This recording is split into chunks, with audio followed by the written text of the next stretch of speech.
Hello and welcome back to the channel. So thanks very much for joining me today, and thanks very much for everyone that keeps subscribing to the channel. It's helping me out massively and it's really good for me. So don't forget to give a like or comment on the channel as well, and I'll always try and get in touch with everybody as well. So I'm looking off camera because I've just got something in my hands here which I just want to clean out the enclosure, and it was just running around and I just wanted to see if it would get to the top. So this is what I'm going to do in here, and you can see it on the label there. It says ethmostigmus species orange leg, so Asian centipede. So, and it's the orange leg, and I put it in this enclosure. It was in a bigger enclosure, massive, but it doesn't use the space, never at all. Just left half the enclosure empty. The part with the log on it just stays there, goes underneath it and stuff like that, and it is quite fast. They do test the enclosures, hence putting it in this glass one. They will test every weakness. But I'm just going to give this a bit of a clean out, put some more substrate in there, put the log back in, just maybe try and feed it and see if we can settle down. But what I'm going to do to get it out is I might do it just here, put it in a tub. Hopefully it doesn't escape. If not, we'll do it in the bath and do it that way just in case, because I don't want this running around because it's got quite big now. It's fully grown. Don't know if it's a male or female. I think I might do some more research on that, but let's get into this video. Let's get this one started. Right, so the idea, I think, is somehow get it out of here into the bucket, hopefully see if it'll stay in here. But it is actually longer than from down here to up here. It's quite a good size thickness. So I'm going to see what happens, because it can be quite fast and they can be very unpredictable by the way they move. They can attach to certain surfaces, like the glass here they can't, but if they can get leverage from something else inside, they can extend, and then their front, I don't know if it's mandibles, fangs, whatever you call it, they've got adapted front legs at the front and they can scratch and pick away at plastic. But for some reason my one doesn't touch the lid, never extends up, only comes up so far, and it could easily get up to here, but it just doesn't do it. So if you have one that does, then don't have anything plastic, have something that's completely enclosed. Potentially like Venomous Visions, if you check out their site, Tony from then, he has actual enclosures that he builds for centipedes, and it's well worth looking at. I did get this one as a gift off Sam from Bug Rounds, I think a few years ago for the Christmas one, so I'll put a link above to the video where I got that. And I was never intending on keeping any of these in the collection, but because he gave it to me as a gift, I kept it. It's grown, it's got so much bigger, and I'm happy with it because it's quite calm. I did have another one that was the cherry leg, and that was so aggressive, so fast, could run up tongs like this, wood, straw, plastic, glass, everything. It was all over the place. This one here just is a bit more relaxed, but I want to see, just give this a little clean and just make sure I can put all the substrate back in, some more springtails to help the breakdown of waste and stuff like that, and then we'll just put it back in, maybe do another bit of cork bark in there and just see how it does. But I just want to see how big it is, because I think it's the size of like my finger in thickness, but let's just get in and have a look.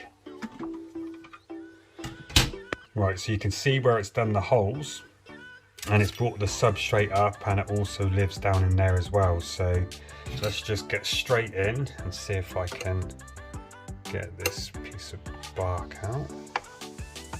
Don't need to worry about hurting this one. It is extremely sturdy, the centipedes.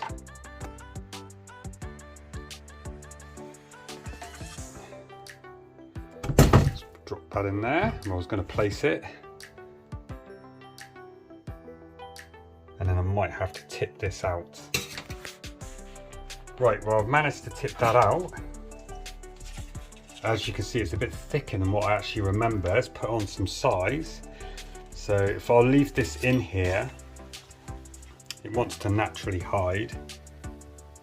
See, it's absolutely massive. It's huge, but it just doesn't. Like, it'll come up here. I'm not too bothered with this one. It just seems very chilled. Lucy's absolutely terrified of it, but we'll see if we can get that in nice and clean. And then doubt it. Well, there we go. See, so I knew it wouldn't be able to get up too far, I don't think. It should just chill out. If I take this and place it on top of it, it will chill out. But I just want to get some shots of it. So there's its head. and you can't see at the minute the pincers, but if I can put it back in a second and give it some food, it might actually show you. But you can see the thickness of the body is wider than a bottle cap. It is very, very thick, this one, but just not long. I don't know how long this is in total. I might just see if I can get it in, all the stuff back in the enclosure, and see if I can actually get it to straighten out and get a measurement. It's really fat. I know. I haven't fed it in look, it's about 3-4 weeks because it's not been eating, so I don't know if it's going into like a molt cycle because it hasn't molted in ages. But the malts that come out on top, they leave them in the soil. Compressed substrate. And what I do is I compress the first layer of this down really, really compact. And then leave some more loose on top. Yeah, but I spray this bottom layer because this is where it likes to sit. But I compact it down. It soon gets absorbed, doesn't it? Yeah, don't need to put no gravel or nothing at the bottom of these because they move around constantly. They constantly turn over the soil. So I get that in there. A little bit more substrate. And this I'll leave looser. And then what we'll do is, it loves this cork bark. It lives underneath it, doesn't it? Yeah.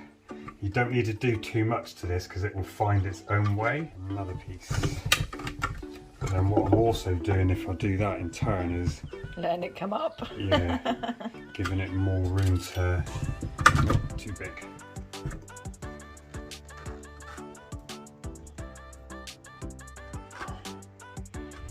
To do that, gives it some room underneath.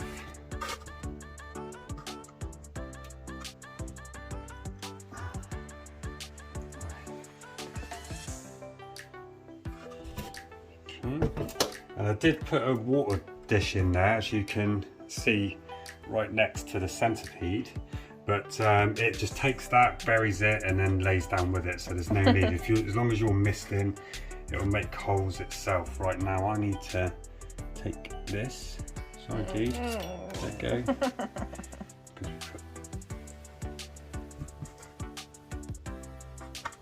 There. That looks okay. You can see the cave in through there. If you look down through the top, there you go. So there's a cave underneath. Positioned it up, it will move it around, and trust me, this big bit of wood here, the centipede can pick that up itself. I'm not joking. So we'll see when we put it back in. They're really strong. Very strong. It can pick it up completely and move it where it wants.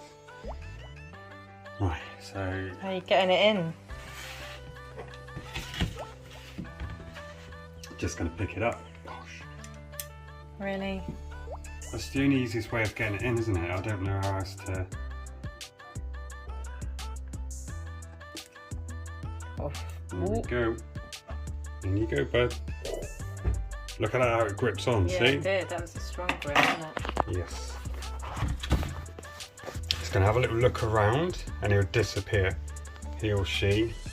You see how it looks up to the roof and it holds on, so it can get leverage, but this one just wants to bury, wants to be underneath. It'll find its way, but what I've noticed is they remember where they put their previous holes because they don't make multiple different ones. Okay. They just literally make a couple of holes and reuse them over and over. So no, I can't feed this one now, I need to let it settle, but there we go. So that is my orange leg centipede. I hope you enjoyed that video and we'll see you in the next one.